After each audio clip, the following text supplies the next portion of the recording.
Viewers, লাদাখে লে থেকে নোব্রা ভ্যালি যাওয়ার পথে রাস্তায় কিছুটা কাজ চলছিল। এই জন্য কিছুটা যানজটের সৃষ্টি হয়। এমতো অবস্থায় গাড়ি থেকে নেমে পড়ি এবং বিশাল বিশাল পর্বত দেখি।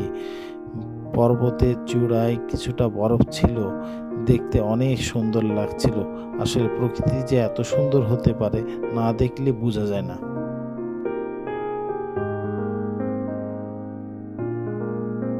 ভিউয়ার্স, লাদাখে লে থেকে নোব্রা ভ্যালি যাওয়ার পথে রাস্তায় কিছুটা কাজ চলছিল। এই জন্য কিছুটা যানজটের সৃষ্টি হয়। এমতো অবস্থায় গাড়ি থেকে নেমে পড়ি এবং বিশাল বিশাল পর্বত দেখি। পর্বতের চূড়ায় কিছুটা বরফ ছিল, দেখতে অনেক সুন্দর লাগছিল। আসলে প্রকৃতি যে এত সুন্দর হতে পারে, না দেখলে বোঝা যায় না।